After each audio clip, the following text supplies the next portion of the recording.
Hello बच्चों, good evening सभी को। तो चलिए स्टार्ट करते हैं आज की क्लास। तो आज हम पढ़ेंगे 10th क्लास का चैप्टर 6। नाम क्या है? त्रिभुज। तो आप सबसे पहले हम पढ़ेंगे इस चैप्टर का नॉर्मल बेसिक। ठीक है। अब नाम क्या है चैप्टर का? त्रिभुज है। तो सबसे पहले हमें पता होना चाहिए कि त्रिभुज होता क्या है। ठीक है। त्रिभुज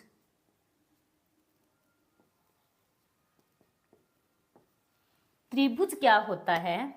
तरी मतलब तीन, भुज मतलब भुजा, जिसकी तीन भुजा हो वो त्रिभुज होता है। तो त्रिभुज की आकृति किस प्रकार की होती है? इस प्रकार की आकृति होती है। ये क्या है? त्रिभुज है। ठीक है। ये क्या है? त्रिभुज है। ये भी क्या है? त्रिभुज है। तो त्रिभुज की परिभाषा क्या होती है आप लोग साथ साथ नोट कर लेना। ठीक है। कि तीन भुजाओं से घिरी हुई बंद आकृति को त्रिभुज कहते हैं। ठीक है। तीन भुजाओं से घिरी हुई, तीन भुजाओं से घिरी हुई आकृति को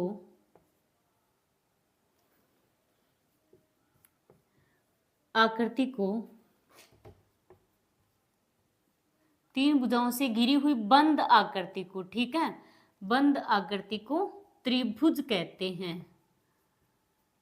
त्रिभुज कहते हैं। आया समझ में? अब त्रिभुज कितने प्रकार के होते हैं? तो त्रिभुज के प्रकार, त्रिभुज के प्रकार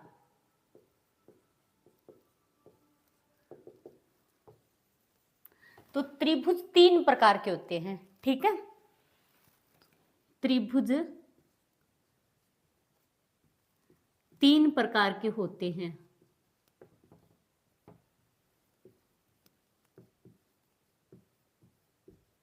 ठीक है। तीन प्रकार के कौन कौन से होते हैं? नंबर एक है समबाहु त्रिभुज। समबाहु त्रिभुज। एक नंबर क्या है? समबाहु त्रिभुज।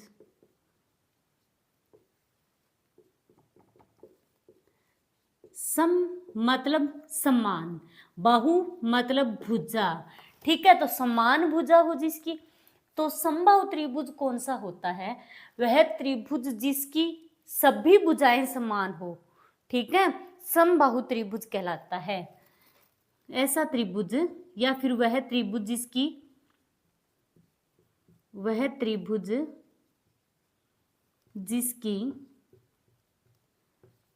सभी भुजाएं समान हो, सभी भुजाएं समान हो, समबाहु त्रिभुज कहलाता है।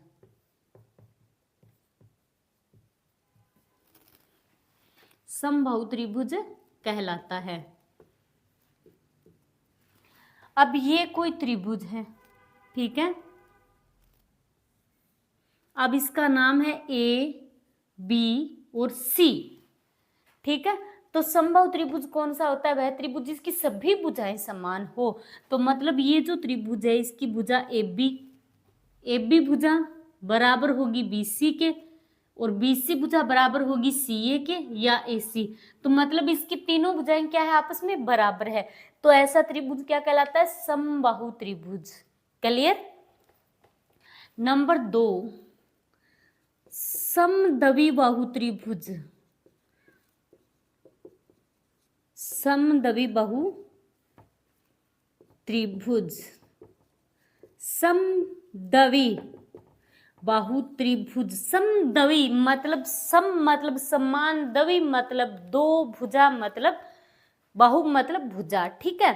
जिसकी दो भुजाएं समान हो वह त्रिभुज क्या कहलाता है? समद्वि बाहु त्रिभुज। वह त्रिभुज जिसकी दो भुजाएं समान हो, दो भुजाएं समान हो, समद्विबाहु त्रिभुज कहलाता है। समद्विबाहु त्रिभुज कहलाता है। ठीक है, समबाहु में तो क्या था, सभी भुजाएं समान थी, और समद्विबाहु त्रिभुज में क्या होता है, मतलब ये कोई त्रिभुज है। ठीक है, तो ये त्रिभुज है। ठीक है, ए बी सी नाम दे। अब इसकी भुजा AC भुजा बराबर होगी BC के, मतलब इसकी ये दो भुजाएं ही बराबर होगी। ठीक है, तीसरी भुजा बराबर नहीं होगी, और समबाहु त्रिभुज की सभी भुजाएं आपस में बराबर होगी। ठीक है, तो ये हो गया समद्विबाहु त्रिभुज। अब उसके बाद नंबर 3 है विषमबाहु त्रिभुज। विषमबाहु त्रिभुज, विषमबाहु त्रिभुज कौन सा होता है, वह त्रिभुज जिसकी कोई भी भुजा समान नहीं होती, विषमबाहु त्रिभुज कहलाता है। वह त्रिभुज जिसकी सभी भुजाएं असमान हो, सभी भुजाएं असमान हो, मतलब बराबर नहीं होती, इसकी सभी भुजाएं अलग अलग होती है, तीनों भुजाएं। ठीक है, असमान हो, विषमबाहु त्रिभुज कहलाता है। विषमबाहु त्रिभुज कहलाता है। तो विषमबाहु त्रिभुज में क्या होता है, अब इसका नाम है ABC, तो मतलब इसकी कोई भी भुजा बराबर नहीं होगी। लिखने का तरीका क्या होगा, AB बराबर नहीं है BC बराबर नहीं है AC के, तो मतलब AB भुजा है वो BC के बराबर नहीं है, BC भुजा AC के बराबर नहीं है, इसकी आपस में कोई भी भुजा बराबर नहीं है। ठीक है, तो ये होता है विषमबाहु त्रिभुज। तो ये तो है त्रिभुज का नॉर्मल सा बेसिक, जो 8वीं क्लास तक भी आप लोगों ने पढ़ लिया होगा। ठीक है, अब हम पढ़ेंगे समरूपता और सर्वांग समता। ठीक है, ये जो चैप्टर है ये त्रिभुज की समरूपता पर आधारित है। ठीक है, तो पहले हम पढ़ते हैं सर्वांग समता। सर्वांग सम, तो सर्वांग सम आकृतियां क्या होती है, सम क्या होता है, कौन सी आकृतियां सर्वांग सम होती है। ठीक है, तो सर्वांग सम क्या होता है कि दो आकृतियां सर्वांग सम होती है, दो आकृतियां सर्वांग सम होती है, सर्वांग सम होती है यदि उनका आकार व माप, आकार व माप समान हो।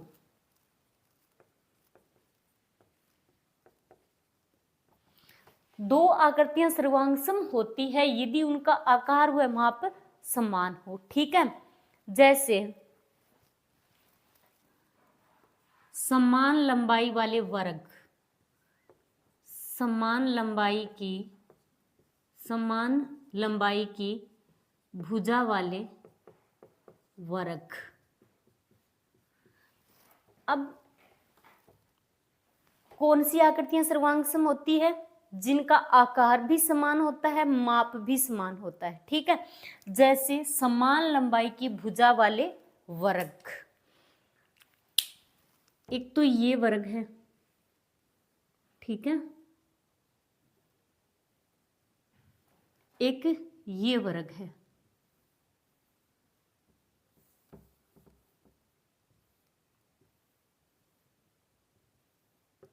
अब इसको नाम दे दिया ABC और D, इसको नाम दे दिया PQR और S। ये भुजा 4 सेंटीमीटर है, ये भी 4 है, वर्ग है तो वर्ग की चारों भुजाएं तो बराबर होगी। ठीक है, ये भी 4 है और ये भी 4 है, और प्रत्येक कोण वर्ग का क्या होता है, प्रत्येक कोण 90 डिग्री का होता है, ये तो पता ही आपको। ठीक है, ये दूसरा वर्ग है तो इसके भी प्रत्येक कोण 90 डिग्री के होंगे। ठीक है, और इसकी ये भुजा 4 सेंटीमीटर है, ये भी 4 सेंटीमीटर है, ये भी 4 और ये भी 4। तो अब ये दोनों क्या होंगे, वर्ग सर्वांगसम होंगे। तो सर्वांगसम का निशान क्या होता है, ये होता है, ठीक है। ये दोनों वर्ग सर्वांगसम होंगे, क्यों होंगे, क्योंकि ये दोनों ही वर्ग है, मतलब दोनों का आकार समान है, ठीक है, और माप भी समान है। ये 4 सेंटीमीटर है, ये भी 4 है, मतलब इनका आकार व माप दोनों चीज समान है। तो सर्वांगसम आकृतियां कौन सी होती है, जो एक दूसरे को पूरी तरह से कवर कर ले। अब इस वर्ग को हम उठाएंगे और इसके ऊपर रखेंगे, तो मतलब ये इसको पूरे को अच्छे से कवर करेगा, ठीक है। इसकी कोई भी भुजा बाहर या टेढ़ी मेढ़ी नहीं होगी, इसके ऊपर पूरा एक बिल्कुल इसके ऊपर टिकेगा, ठीक है। तो वे आकृतियां क्या होती है, सर्वांगसम आकृतियां होती है। नंबर 2, कि समान लंबाई की समान त्रिज्या वाले वर्त, समान त्रिज्या वाले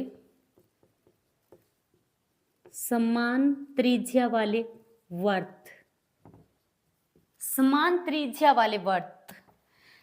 एक वर्त बना दिया हमने, इसकी त्रिज्या कितनी है, 3 सेंटीमीटर है, ठीक है, ये एक वर्त है। अब एक ये दूसरा वर्त है, मतलब दोनों की त्रिज्या क्या होनी चाहिए, समान होनी चाहिए। अब ये भी 3 सेंटीमीटर की त्रिज्या है और इसकी भी 3 सेंटीमीटर की त्रिज्या है, तो ये दोनों वर्त क्या होंगे, सर्वांगसम होंगे। अब 3 सेंटीमीटर की त्रिज्या है, इसकी भी 3 सेंटीमीटर की त्रिज्या है, तो मतलब इनका आकार भी बराबर है और माप भी बराबर है। अब इसको उठाएंगे, इसके ऊपर रखेंगे, तो ये पूरे को कवर कर लेगा, ठीक है। तो समान त्रिज्या वाले वर्त क्या होते हैं, सर्वांगसम होते हैं। समान त्रिज्या वाले वर्त सर्वांगसम होते हैं, समान लंबाई की भुजा वाले वर्ग सर्वांगसम होते हैं, और समान लंबाई की भुजा वाले समबाहु त्रिभुज, समान लंबाई की भुजा वाले समबाहु त्रिभुज, ये भी क्या होते हैं, सर्वांगसम होते हैं। समबाहु त्रिभुज, समबाहु त्रिभुज क्या होता है, इसकी प्रत्येक भुजा बराबर होती है, ठीक है, तीनों भुजाएं बराबर होती है आपस में। तो अब एक तो ये त्रिभुज है और एक ये त्रिभुज है। अब ये सर्वांगसम कब होंगे, जब इनका आकार व माप दोनों चीज बराबर होगी, ठीक है। तो ये त्रिभुज है ए बी और सी, और ये त्रिभुज है पी क्यू आर।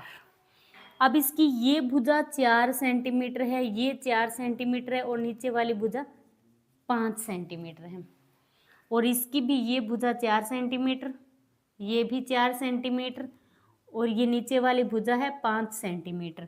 तो अब इन दोनों त्रिभुजों का आकार भी समान है और माप भी समान है, ठीक है। तो ये दोनों त्रिभुज क्या होंगे, सर्वांगसम होंगे। तो ये होता है सर्वांगसम का निशान। क्लियर।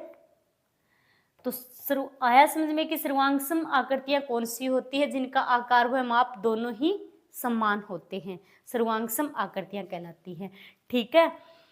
अब हमारा ये जो चैप्टर है ये है त्रिभुज की समरूपता। अब हम पढ़ेंगे त्रिभुज की समरूपता। ये तो सर्वांगसम है, समरूपता पढ़ने से पहले आपको ये भी पता होना चाहिए कि सर्वांगसम क्या होता है, ठीक है। तो अब हम समरूपता के बारे में पढ़ेंगे। समरूपता, समरूपता क्या होती है, दो आकृतियां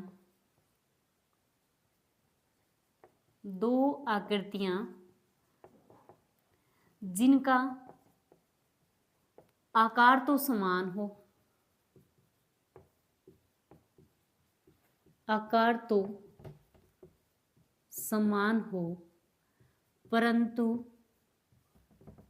माप समान हो, माप समान हो यह आवश्यक नहीं है।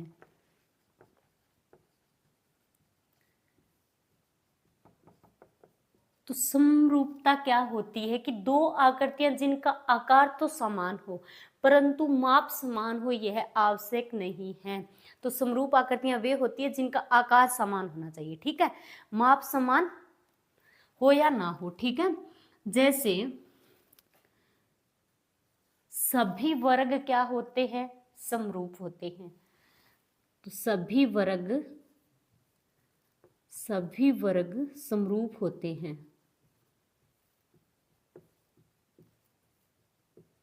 ठीक है, ये वर्ग है। अब ये एक तो इतना बड़ा वर्ग है, अब इसकी तो प्रत्येक भुजा 5 सेंटीमीटर की है। एक तो ये वर्ग है, ठीक है, और एक ये वर्ग है। अब इसकी सभी भुजा कितनी है? 3-3 सेंटीमीटर की है। 3-3 सेंटीमीटर की है, ठीक है। और एक ये वर्ग है, मतलब वर्ग है तो वर्ग की जरूरी नहीं है कि इनका माप समान हो, आकार समान होना चाहिए सिर्फ, ठीक है। तो ये वर्ग क्या होते हैं? समरूप होते हैं, और समरूपता का निशान क्या होता है? ये होता है। तो सभी वर्ग क्या होते हैं? समरूप होते हैं। वर्ग में ये जरूरी नहीं है कि इनका, समरूपता में ये जरूरी नहीं है कि इनका माप भी समान हो, ठीक है। खाली बस आकार समान होना चाहिए, ये होना चाहिए कि ये वर्ग है तो ये भी वर्ग है, ये भी वर्ग है, ठीक है। अब इसकी भुजा बड़ी हो या इसकी छोटी हो, कोई फर्क नहीं पड़ता, भुजा बराबर हो या ना हो, बट होना वर्ग ही चाहिए। तो सभी वर्ग क्या होते हैं? समरूप होते हैं, ठीक है। नंबर 2, सभी वर्त समरूप होते हैं।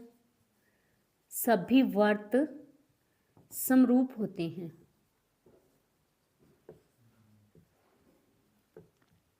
जैसे एक तो ये वर्ग है, ठीक, वर्त है, और एक ये वर्त है, एक इसके अंदर ये वर्त बना दिया। तो मतलब है क्या है? तो वर्त ही, ये छोटे हो या बड़े, आकार समान होना चाहिए। मतलब वर्त है तो वर्त होना चाहिए, ठीक है। तो सभी वर्त आपस में क्या होते हैं? समरूप होते हैं, ठीक है। और नंबर 3, सभी समबाहु त्रिभुज समरूप होते हैं।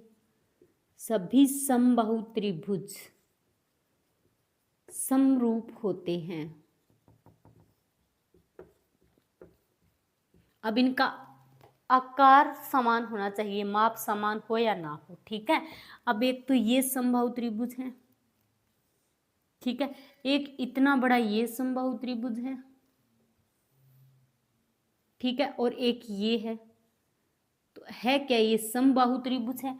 तो सभी समबाहु त्रिभुज क्या होते हैं? समरूप होते हैं। अब इनका आकार क्या है? ये भी समबाहु है, ये भी समबाहु, ये भी समबाहु है, ठीक है। अब इसकी भुजा बराबर हो या ना हो, आया समझ में?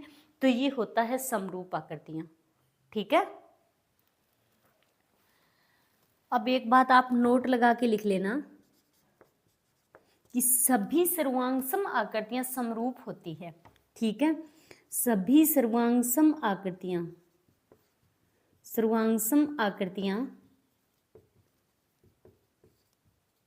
समरूप होती है, लेकिन सभी समरूप आकृतियां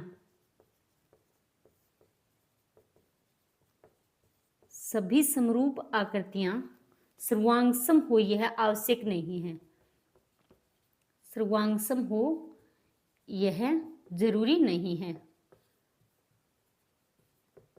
कहने का मतलब क्या है? कि सभी सर्वांगसम आकृतियां समरूप होती है। जो सर्वांगसम आकृतियां होगी उनका आकार व माप दोनों ही चीज समान होगी, ठीक है। तो वे तो सर्वांगसम है तो वे समरूप भी होगी, क्योंकि उनका आकार तो समान होगा ही होगा। समरूप आकृतियों में क्या होता है? खाली आकार ही समान होता है, माप समान हो यह जरूरी नहीं है। अगर माप समान हो तो भी चलेगा, ठीक है। तो सभी सर्वांगसम आकृतियां क्या होगी? समरूप होगी, क्योंकि सर्वांगसम आकृतियों में आकार और माप दोनों ही चीज समान होती है। बट जो समरूप आकृतियां होती है उनमें क्या होता है? खाली आकार समान होता है। तो सभी समरूप आकृतियां सर्वांगसम कभी नहीं हो सकती। आया समझ में? तो ये आपको पता होना चाहिए। क्लियर?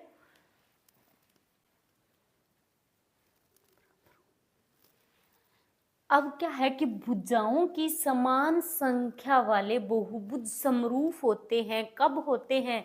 यदि उनके संगत कोण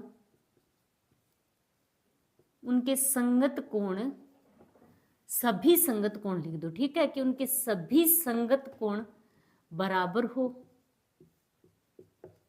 ठीक है। नंबर 2, उनकी सभी संगत भुजाएं समानुपाती हो या समान अनुपात में हो। ठीक है, उनकी सभी संगत भुजाएं या सभी संगत भुजाओं का अनुपात क्या हो, बराबर हो। ठीक है, सभी संगत भुजाएं, सभी संगत भुजाएं समानुपाती हो, समानुपाती हो। समानुपाती मतलब समान अनुपात में हो। ठीक है, तो ये दो बहुभुज है, एक तो ये है, अब इसकी ये भुजा 6 सेंटीमीटर है, प्रत्येक कोण 90 डिग्री का है। ठीक है, ये 6 सेंटीमीटर है, ये 4 सेंटीमीटर है, ये भी 6 सेंटीमीटर है और ये है 4 सेंटीमीटर। तो कहने का मतलब क्या है कि भुजाओं की समान संख्या वाले दो बहुभुज समरूप होते हैं, दो बहुभुज समरूप होते हैं यदि उनके सभी संगत कोण बराबर हो और सभी संगत भुजाएं समानुपाती हो। ये 3 सेंटीमीटर होगी और ये होगी 2 सेंटीमीटर और ये 3 सेंटीमीटर, 2 सेंटीमीटर। तो मतलब उनके सभी संगत कोण, अब संगत कोण कौन से होते हैं, अब इसको हम उठाएंगे यहाँ पर रखें, मतलब इसका ये कोण आई, इसको नाम दे दिया हमने ए बी सी और डी, इसको नाम दे दिया पी क्यू आर और एस। तो इस बहुभुज का ये कोण और इसका ये कोण, ये दोनों कोण क्या होते हैं, संगत कोण होते हैं। अब इसको हम उठाएंगे यहाँ पर रखेंगे, तो जिनका कोना पास में होगा, मतलब एक बार इसको हमने उठाया यहाँ पर रख दिया, ठीक है, तो इसका ये कोण और ये कोण संगत होंगे और ये दोनों और ये मतलब कोने वाले ये सभी क्या होंगे, संगत कोण होंगे। आया समझ में। अब इसका ये नाम है पी क्यू आर एस, तो ए और पी, ठीक है, बी और क्यू, सी और आर, ये सभी कोण क्या होते हैं, संगत कोण होते हैं। ठीक है, तो इस बहुभुज का ये कोण ए कोण पी के बराबर होगा, कोण बी कोण क्यू के बराबर होगा, कोण सी कोण आर के बराबर होगा और कोण डी कोण एस के बराबर होगा। ये सभी क्या होते हैं, संगत कोण होते हैं। ठीक है, तो सभी संगत कोण बराबर हो और सभी संगत भुजाएं समानुपाती हो, मतलब समान अनुपात में हो, उनका अनुपात समान। अनुपात हम कैसे निकालेंगे, इस त्रिभुज की ये भुजा पी क्यू बट्टे संगत भुजा, भुजाओं का अनुपात, अनुपात लिखेंगे तो बट्टे में ही लिखेंगे, अनुपात है तो।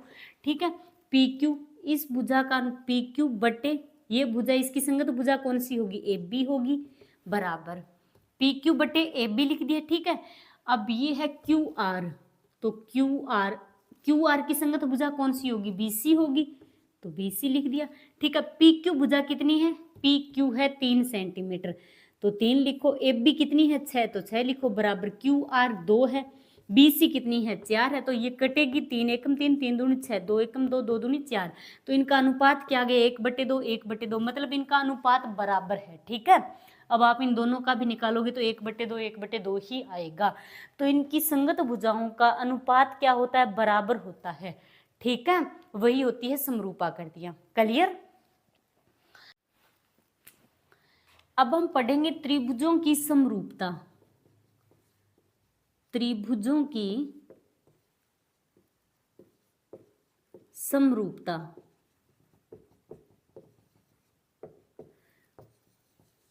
त्रिभुजों की समरूपता क्या होती है,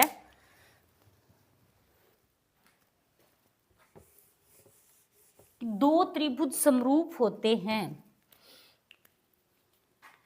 दो त्रिभुज कब समरूप होते हैं, दो त्रिभुज समरूप होते हैं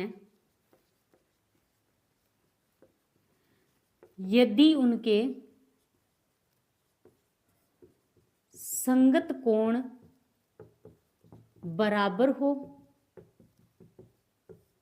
तथा संगत भुजाएं समानुपाती हो, संगत भुजाएं समानुपाती हो। ठीक है, तो क्या होते हैं, दो त्रिभुज समरूप होते हैं यदि उनके संगत कोण बराबर हो तथा संगत भुजाएं समानुपाती हो, मतलब संगत भुजाओं का अनुपात क्या हो, समान हो। ठीक, एक ये त्रिभुज बना दिया हमने। ठीक है,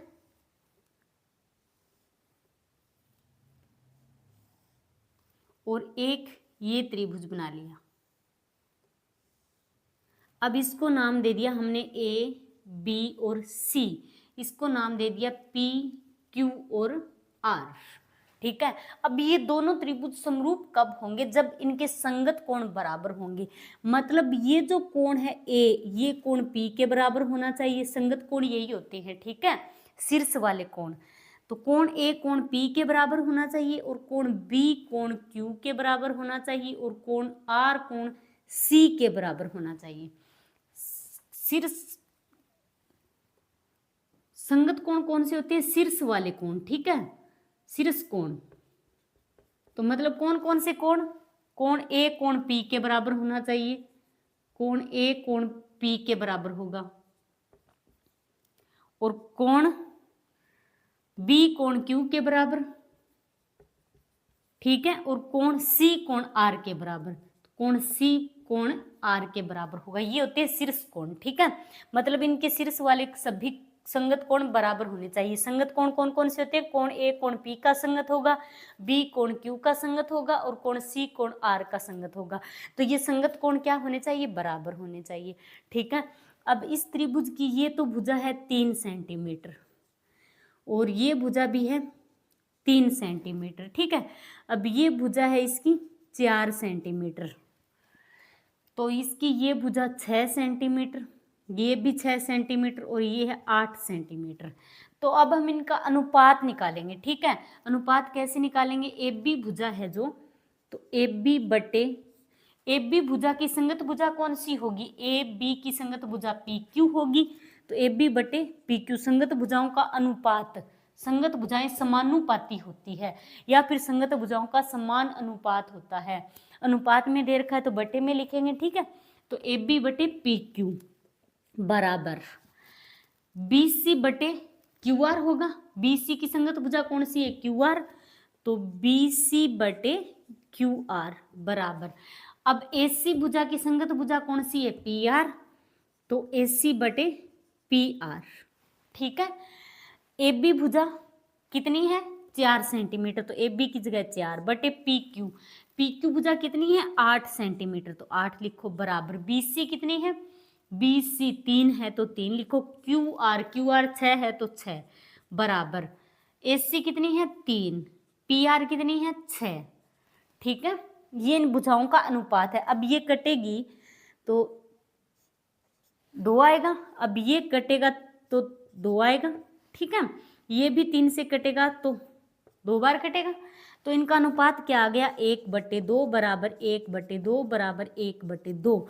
तो मतलब इनका अनुपात क्या है? सभी का बराबर है, समान अनुपात है। तो ये क्या होंगे? दोनों त्रिभुज समरूप होंगे। क्लियर? तो ये हो गया हमारा इस चैप्टर का। ये तो त्रिभुज की समरूपता और सर्वांग समता के बारे में हमें नॉर्मल सा बेसिक हमने क्लियर किया है। ठीक है, अब उसके बाद हम क्या पढ़ेंगे? प्रमेय पढ़ेंगे। ओके, तो आज के लिए इतना ही। थैंक्स।